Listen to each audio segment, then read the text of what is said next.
Tapi memang ada ya Pak, Ada dua. bahasanya bodong sebetulnya Pak ya? Ya, istilahnya bodong itu kan istilah pengertian Iya betul betul. masyarakat ya. Jadi bodongnya itu tadi yang sudah saya sampaikan sebetulnya. Hmm, Jadi hmm. melakukan kegiatan itu yang tidak sesuai Iya dengan betul. ketentuan tadi.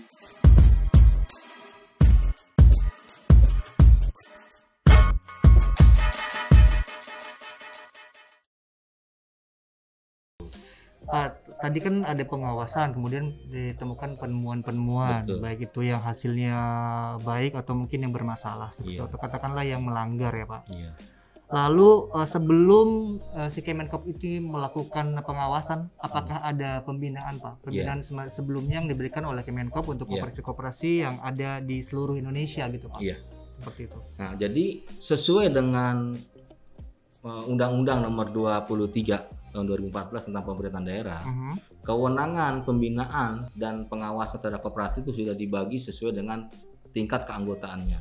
Jadi kalau koperasi itu anggotanya di antar provinsi itu Oke. menjadi pembinaan dan pengawasan Kementerian Koperasi. Ya. Tetapi kalau itu anggotanya ada di lintas kabupaten kota itu menjadi pembinaan dan pengawasan provinsi. Mhm. Begitupun kalau anggotanya itu berada di lingkungan kabupaten kota. Itu pembinaannya berupa apa nih Pak? Nah, jadi kalau pengawas itu ya sebetulnya pengawasan di kita ini sebetulnya pembinaan terhadap koperasi semua Oh, secara oke. tidak langsung. Karena Hmm. begini, tadi saya belum menyelesaikan sampai di mana hasil pemeriksaan itu. Mhm. Nah, pada saat itu kita sudah sepakat ya ditandatangani berita acara tadi, berita acara itu menjadi laporan hasil pemeriksaan. Oke. Nah, hasil pemeriksaan itulah yang akan merekomendasikan bahwa koperasi ini dengan pelanggaran-pelanggaran tadi pelanggaran-pelanggaran ini ditentukan, maksud saya ditentukan oleh si Hasil. pemeriksa tadi Betul. ya. Apakah dia melanggar eh, pelanggaran ringan, sedang atau berat. Itu ada Ada, ada kategorinya Pak ya? sudah ada kategorinya. Begitu. Nanti pada saat kita memberikan teguran, misalkan pelanggaran ringan, berarti Mhm. hanya teguran. Teguran, oke. Teguran itu 2 kali. Mhm. Pertama ditegur, itu nanti diberi kesempatan nih Untuk selama berapa memperbaiki. bulan untuk perbaiki.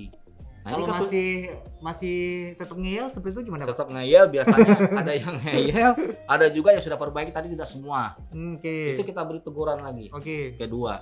Nah, biasanya tuh setelah itu diperbaiki ini jadi pembinaan Pak di sini. Oh, Nah, oke. justru Siap. dengan adanya teguran-teguran tadi, itu Mhm. koperasi menyadari kesalahan-kesalahan itu. Nah, jadi sebetulnya koperasi-koperasi itu kalau koperasi betul-betul yang ingin memperbaiki diri itu senang Pak kalau diperiksa. Kalau yang Iya, nggak senang yang banyak pasar-pasar bisa menghindar, kesannya seperti itu. Tetapi dengan kebijakan sekarang ini, dengan peraturan yang baru ini, ya. tidak ada, semua koperasi kita harus periksa. Begitu. Khususnya kalau koperasi-koperasi kan memang secara langsung kita tidak mungkin mengawasi misal koperasi yang sekian ratusan ribu. Mhm. Walaupun sudah dibagi-bagi begitu kewenangannya sehingga Tapi akhirnya seluruh koperasi itu diawasin dong Pak? ya, kedepannya nanti karena dengan sistem tadi Mhm. yang sudah sampaikan nanti semua koperasi itu bisa terawasi Oh, oleh sistem oke. itu, begitu. Karena nanti sistem itu akan kita bagi kepada dinas-dinas di daerah, Ya. begitu.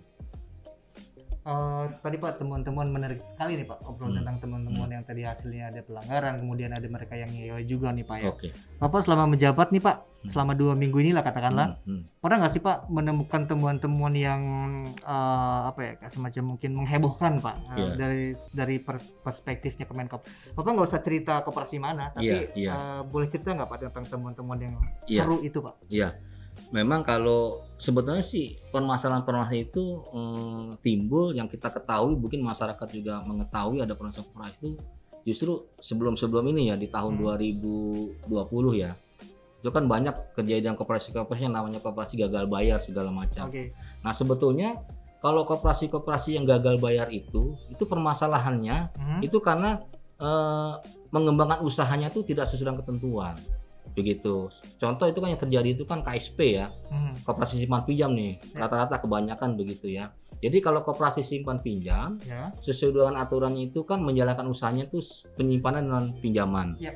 Hanya itu. Jadi Oke. dia itu mempunyai core bisnisnya seperti itu. Ya. Tidak boleh di luar itu. Boleh melakukan investasi, saham, obligasi sesuai aturan begitu. Di dalam PP nomor 9 tahun 95 tentang kegiatan usaha simpan pinjam sudah diatur Boleh ya Pak? Boleh, tetapi itu tadi. Nah, yang terjadi itu justru mengikuti aturannya, tetapi pelaksanaannya tidak sesuai. Contoh, misalkan di dalam koperasi simpan pinjam itu ada yang namanya simpanan berjangka.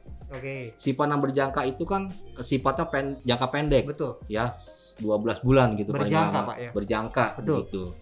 Habis diperpanjang gitu, tapi sifatnya jangka pendek. Betul. Tetapi uang-uang yang masuk simpanan berjangka itu oleh koperasinya itu diinvestasikan di sektor real begitu, sehingga permasalahan yang terjadi sekarang bahwa yang diinvestasi di sektor real itu, nah sektor ini tidak jalan begitu, ada kendala. Itu banyak Pak koperasi yang seperti itu Pak? Kalau dibandingkan dengan banyaknya koperasi memang tidak banyak ya, tetapi dampaknya yang banyak justru. Iya, karena kan kalau paling hanya berapa koperasi yang terjadi seperti itu. Tapi ada Pak seperti itu ya? Ada. Dan mereka diberikan sanksi juga ya Pak? Beberapa. Nah, kalau seperti itu kan, kalau pemberian sanksi itu diberikan apabila kita sudah melakukan pemeriksaan terhadap koperasi. Yang tadi klarifikasi. Ya, kalau ada permasalahan seperti itu, ya, kita awali dulu dengan melakukan pemeriksaan. Oke. Nah, dari pemeriksaan itu barulah kita mengambil tindakan-tindakan. Jadi biasanya itu terjadi pada saat ada aduan dari masyarakat. Jadi dimulai ini. Kita ada beberapa koperasi yang artinya bukan kita bisa tangani, artinya kita langsung menindaklanjuti begitu. Pengaduan dari masyarakat misalkan. Pak, saya misalkan ada dalam surat ada pengaduan masyarakat tentang keberadaan permasalahan antara anggota dengan koperasi begitu. Nah, itu biasanya kita harus cepat menindaklanjutinya begitu. Nanti kita evaluasi, kalau memang itu perlu kita periksa, kita lakukan pemeriksaan. Nah, terhadap koperasi bermasalah itu Pak, itu kita juga sudah melakukan kerjasama dengan instansi lain seperti OJK, PPATK begitu, dan bahkan Bareskrim begitu. Nanti untuk menangani koperasi itu kita bisa melakukan pemeriksaan pengawasan bersama. Kita pernah lakukan itu, ada beberapa koperasi kita lakukan bekerjasama dengan PPATK pernah, dengan OJK pernah begitu. Walaupun pemeriksaan pengawasan koperasi itu adalah kewenangan Kementerian Koperasi dan UKM. Oke. Pak, beberapa kali saya melihat kalimat tentang koperasi itu adalah merupakan sokoguru. Iya, betul. Sokoguru perekonomian Indonesia, betul ya Pak? Lalu dari Kemenkop sendiri, cara untuk mempertahankan citra koperasi merupakan sokoguru perekonomian bangsa Indonesia. Itu seperti apa nih Pak? Iya. Saya kira memang ya, koperasi ini sebagai sokoguru perekonomian Indonesia itu membuktikan bahwa koperasi menjadi pilar atau penyangga utama atau tulang punggung perekonomian gitu ya. Nah, koperasi diharapkan mampu bertahan dalam situasi kondisi perekonomian nasional dan mampu membangkitkan dalam keterpurukan ekonomi begitu. Jika dibandingkan dengan badan usaha lainnya, saya kira koperasi ini lebih bertahan ketimbang ini ya, dalam kondisi beberapa permasalahan begitu yang terjadi di Indonesia ya, tentang ekonomi begitu. Itu karena keberadaan koperasi itu dapat banyak berperan aktif dalam mewujudkan kesejahteraan dan kemakmuran rakyat begitu. Karena memang sifatnya itu kan gotong royong ya, anggota. Jadi anggota itu kalau dilakukan bersama-sama itu pastilah koperasi itu akan bangkit. Dan nah justru kejadian seperti ini Pak. Seharusnya sebagai anggota ya, kalau ketika ada permasalahan koperasi, apa Pak yang harus dilakukan? Nah, begitu ada permasalahan koperasi, misalkan saya nih sebagai anggota koperasi, sebagai anggota gitu, selama ini kan saya berjalan dengan baik, terus ada simpanan pokok yang wajib terus kita lakukan ya. Pokoknya lancar lah. Lancar lah. Suatu saat begitu ada masalah, berbondong-bondong lah anggota-anggota itu menarik dana-dananya itu dari koperasi. Nah, seharusnya kan tidak seperti Karena itu. mungkin mereka takut ya Pak. Ya, memang takut. Tapi seharusnya itu justru anggota itu kalau dia betul-betul merasa sebagai pemilik daripada koperasi, harusnya kan membantu koperasi. Membantu maksudnya gimana Pak? Bagaimana cara menyelesaikan supaya koperasi itu bisa bangkit. Nah, kalau semua ditarik kan pasti koperasi itu kan habis dong, nggak ada ini gitu. Tapi memang karena kekhawatiran tadi, kita maklum lah kalau masyarakat menarik diri begitu. Nah, pikiran saya kalau memang itu betul-betul koperasi, betul-betul sebagai anggota koperasi, seharusnya bisa melakukan itu. Bagaimana cara melakukannya? Dengan mekanisme rapat anggota, begitu. Jadi penyelesaian permasalahan koperasi itu selayaknya dapat diselesaikan di dalam rapat anggota, karena pemerintah tidak bisa mengintervensi permasalahan koperasi, paling hanya bisa memediasi begitu. Tapi yang bisa menyelesaikan itu adalah koperasi itu sendiri dengan mekanisme rapat anggota. Jadi gitu. Betul seperti apa yang Bapak sampaikan di awal, bahwa kita harus mengenal dulu nih Pak, sebelum kita gabung dengan koperasi, kita harus benar-benar mengenal koperasi yang seperti apa, profilnya seperti apa. Jadi mungkin pada saat kejadian seperti yang tadi Bapak ceritakan itu, mereka tidak akan berbondong-bondong langsung untuk menarik dananya di koperasi. Gitu ya. Justru mereka harus saling bahu-membahu bagaimana caranya untuk memperbaiki koperasi. Iya, satu itu. Kedua, memang ini juga bisa terjadi. Kenapa bisa terjadi seperti ini? Karena tadi pengelolaan yang dilakukan oleh pengurus itu tidak sejalan dengan prinsip-prinsip koperasi tadi. Seharusnya koperasi itu kalau ada pemasukan keuntungan itu harus disisihkan yang namanya cadangan. Uang cadangan? Ya, cadangan koperasi. Karena cadangan itulah yang untuk menutupi hal-hal seperti tadi. Ini tidak terjadi nih. Kebanyakan seperti itu nih yang tidak digunakan oleh koperasi begitu. Jadi koperasi itu mendapat uang dari anggota, ya semuanya itu diinvestasikan gitu. Tidak dibagi dulu cadangan. Padahal juga di samping kewajiban menyimpan cadangan kan juga harus membagi SAU kepada anggotanya. Nah ini juga nih beberapa kita temukan begitu. Tetapi kalau kita melakukan pemeriksaan seperti itu dan kita ketahui biasanya diperbaiki sedikit-sedikit begitu. Mudah-mudahan sih ke depan kalau sistem ini sudah jadi, barangkali nanti kita bisa memantau nih hal-hal seperti ini gitu. Ini juga Pak bagian dari obrolan yang akan kita bahas lagi tentang masih seputaran koperasi Pak. Koperasi tadi ada bagian pengawasan, penemuan, kemudian ada pelanggaran-pelanggaran. Lalu saya juga ingin menanyakan Pak tentang koperasi-koperasi yang beberapa kali saya baca di media sosial dengan mereka menyimpan headline koperasi bodong gitu Pak. Jelas-jelas mereka menamakan koperasinya bodong. Saya juga nggak tahu kenapa mereka menamakan koperasi bodong. Nah, lalu tanggapan dari Bapak pribadi nih sebagai seorang asisten deputi pengawasan koperasi. Nah, tanggapan tentang koperasi yang bodong itu seperti apa Pak tanggapannya Pak? Jadi saya melihatnya ada dua nih ya.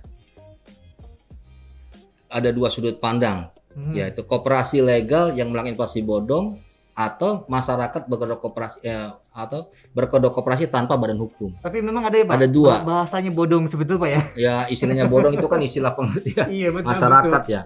Jadi bodongnya itu tadi yang sudah saya sampaikan sebetulnya. Jadi melakukan kegiatan itu yang tidak sesuai dengan ketentuan tadi gitu sehingga menjadi hal-hal seperti itu.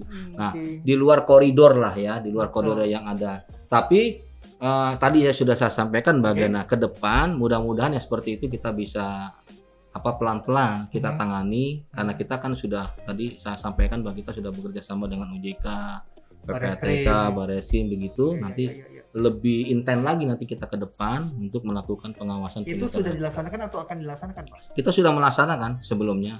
Ya sebelum-sebelumnya kita sudah beberapa kali tadi sudah tanyakan. Bahkan kan kerjasama dengan Barreskrim juga kan ketika ada permasalahan kita juga diminta keterangan juga oleh Barreskrim terkait dengan permasalahan itu. Misalkan tentang betul nggak kalau masuk anggota koperasi seperti apa, kalau ini apakah RAT ini dianggap sah begitu. Nah itu nanti biasanya kan diminta penjelasan kepada kita. Oke, Pak, untuk menghindari hal-hal yang tadi kita sudah bicarakan, nah masukan Bapak untuk koperasi-koperasi di Indonesia, nanti juga Bapak kasih masukan juga buat Kopnus ya Pak, itu seperti apa Pak? Masukan untuk koperasi-koperasi yang ada di seluruh Indonesia. Ya, jadi saya kira nih koperasi-koperasi ini kan banyak pembelajaran seharusnya yang harus dipahami ya oleh koperasi-koperasi itu. Dengan adanya tadi banyak permasalahan koperasi begitu. Juga dengan hasil pemeriksaan atau pantauan temuan kita terhadap koperasi itu kan sudah banyak. Nah, sebetulnya artinya koperasi sudah menyadari begitu bahwa apa yang kita temukan ini harus diperbaiki. Itu salah satu poin di situ. Nanti Pak mungkin ke depan untuk mengoreksi juga nih bagi koperasi untuk mengikuti koperasi itu bisa menjalankan menjalankan kegiatan usahanya dengan baik sesuai dengan ketentuan. Nanti ke depan ini karena kita sudah mempunyai sistem pengawasan yang baik begitu, nanti ke depan kita juga akan membantu kepada masyarakat ya, kalau kita sudah melakukan pengawasan terhadap koperasi itu, kalau memang koperasi itu baik ya, nanti kita akan memberi informasi kepada masyarakat begitu. Misalkan koperasi itu kita lihat posisinya itu setelah kita lakukan pemeriksaan, koperasi itu kita nyatakan sehat begitu. Nanti kita bisa block up kepada masyarakat, bisa mengetahui bahwa jadi tidak semua koperasi itu tidak baik begitu. Kan selama ini kan tidak ada koperasi yang baik tidak pernah keluar muncul ke masyarakat. Nanti ke depan kita tuh akan mencoba baik. Nah, nanti juga kita akan menyinggung koperasi-koperasi yang dianggap melakukan pelanggaran begitu ya. Untuk nanti kita evaluasi bagaimana nanti kita bisa menyampaikan ke masyarakat. Memang ada masalahnya begini, kalau kita melakukan pemeriksaan terhadap koperasi, lalu kita melakukan memberikan sanksi kepada koperasi, banyak yang berpendapat begini, termasuk koperasi-koperasi ya, Pak, kalau koperasi kami melakukan pelanggaran itu dikenakan sanksi kan dampaknya kepada anggota. Jangan-jangan dengan adanya sanksi, lalu anggota enggan berkoperasi. Justru kita akan balik bahwa ini menjadi pembelajaran, ya. Kalau anggota koperasi itu kan menjadi pemilik koperasi. Ya, betul. Kalau kita memberi teguran kepada koperasi, tentu melalui pengurus begitu. Betul. Nah, itu seharusnya anggota diinformasikan kepada anggota supaya nanti anggota bisa memberi masukan-masukan terhadap koperasi itu gitu. Jadi bukan dibalik. Kalau kita kenakan sanksi, khawatir dengan koperasinya begitu, sehingga koperasi mau menarik diri di anggotanya menjadi keanggotaan koperasi. Ya justru dengan adanya begini saya berharap nanti jadi anggota itu justru harus bersemangat memperbaiki, karena kalau teguran itu kan sebetulnya kan namanya juga teguran. Mungkin diambil hal yang positif Pak. Teguran itu berarti hasilnya kita sayang gitu ya Pak. Sayang harusnya jangan wah ngeri nih. Iya betul. Gitu. Setuju. Kalau beda dengan bank, kalau bank kan kalau udah bermasalah kan bisa langsung tutup, bisa langsung. Kita kan harus pelan-pelan nih, bertahap nih, supaya masyarakat tahu begitu. Dan kita sebagai pemilik harusnya ya menyadari lah kalau begitu kan.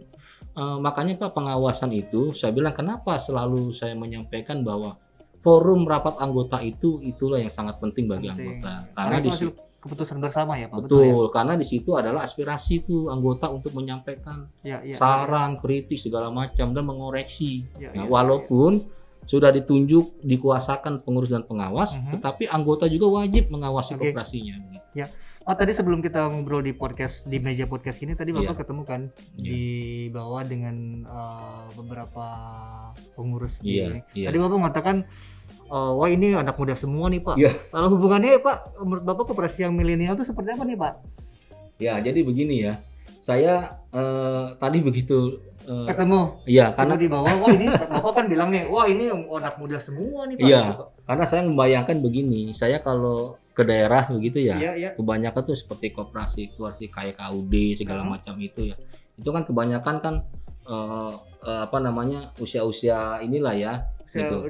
Ya, walaupun saya tidak meragukan kemampuannya untuk melakukan koperasi pada situ, tetapi kan di kondisi digitalisasi sekarang ini sudah modernisasi ini perlu ada perubahan begitu. Jangan kesannya koperasi itu seperti ketinggalan zaman begitu. Jadi kalau tentunya mungkin ada perbedaan ya cara menggerakkan usaha bagi pengurus yang muda yang milenial itu begitu. Saya kira ini lebih berkreasi, lebih berinovasi begitu. Tetapi juga saya berharap nih bahwa walaupun menampilkan yang muda-muda, tetapi juga itu betul-betul harus memahami betul nih Pak, koperasi. Saya setuju Pak, koperasi modern, semua sudah pakai digitalisasi, semua mau merekrut anggota juga sudah melakukan sistem segala macam begitu. Tetapi jangan lupa bahwa itu semua juga ada koridor-koridor hukum yang berlaku, karena kalau kita tidak mengikuti koridor-koridor hukum itu akan menjadi penghambat peluang bagi masyarakat maupun anggota yang merasakan bahwa koperasi ini tidak memberi manfaat buat saya misalkan, sehingga saya bisa aja mencari kelemahan-kelemahan koperasi itu. Contoh kalau rapat anggota itu kan harus memenuhi quorum. Prosesnya itu harus sesuai karena sudah diatur ketentuannya, ada undangan segala macam. Kalau ada celah itu juga menjadi kelemahan si koperasi itu sendiri. Nanti dia itulah menjadi istilahnya kalau saya tidak puas dengan koperasi kita kita ambillah kesalahan-kesalahan itu gitu. Karena itu wajib. RAT itu kan wajib. Betul. Tidak boleh tidak dilakukan. Nah, kalau tidak RAT pasti kena gitu. Tetapi begitu RAT, oh ternyata tidak menjalankan sesuai ketentuan. Anggotanya 1000, yang hadir hanya 100 misalkan. Ini kan tidak sesuai dengan ketentuan gitu. Nah, oleh karena itu kita juga sudah memberikan kemudahan terhadap hal tersebut. Jadi RAT itu bisa kita lakukan dengan online. Dengan online. Apalagi Pak dengan kondisi sekarang. Jadi kalau misalkan kita melakukan RAT dengan online itu cocok sekali Pak. Jadi tidak harus ketemu tapi bisa dilakukan. Tetap masih bisa dilakukan seperti itu Pak ya. Iya, gitu. Menarik Pak. Kita ngobrol udah panjang lebar ya Pak tentang koperasi dan pengawasan nih Pak. Iya. Itu terus mungkin barangkali ada yang ingin Bapak sampaikan lagi Pak buat teman-teman sahabat Coopers di sini nih Pak. Iya. Ya saya kira saya bukan hanya untuk di Kopnus ini, tetapi kita juga ingin menyampaikan ini kepada insan koperasi di seluruh Indonesia. Itu bahwa menjalankan koperasi itu tentu tidak lupa dan tidak lepas apa yang namanya prinsip-prinsip koperasi dan jati diri koperasi. Ya, setiap melakukan apa yang akan dilakukan ke depan oleh koperasi itu harus diketahui oleh seluruh anggota. Itu wajib dengan mekanisme rapat anggota. Gitu. Jadi tidak boleh ujuk-ujuk koperasi itu melakukan kegiatan tanpa sepengetahuan anggotanya. Begitu. Semua itu harus direncanakan. Kalau tiba-tiba ujuk-ujuk seperti yang Bapak bilang itu berarti nggak adil lah ya Pak ya. Iya. Belum tentu semua anggota menyetujui hasil keputusan. Itu menyetujui begitu. Apalagi mau merubah atau menambah usaha. Tidak boleh, harus perubahan anggaran dasar. Jadi kalau salah satu misalkan ada 100 anggota katakan, ada satu anggota yang nggak setuju, gimana tuh Pak? Tetap nggak dijalankan? Kalau yang namanya rapat anggota kan itu kan kesepakatan kepada keputusan yang ada. Kenapa 50+1? Nah, kalau 51 kan sudah mewakili. Oh, oke. Kalau 1000 itu disitulah ada cara-caranya. Oke, baik Pak. Terima kasih. Sahabat Coopers, itu dia tadi obrolan yang lumayan panjang dengan Bapak Suparyono tentang koperasi secara umum. Jadi banyak banget tuh yang bakalan kita bisa ambil dari obrolan kita dengan Bapak Suparyono. Dan buat teman-teman yang mungkin memiliki ide, saran, kritik, silakan buat isi di kolom komentar. Dan kalau misalkan punya ide juga tamu siapa yang harus kita undang di sini, silakan informasikan ke tim kita. Baik, terima kasih buat kalian yang sudah menyelesaikan video ini sampai dengan selesai, yang sudah nonton sampai dengan selesai.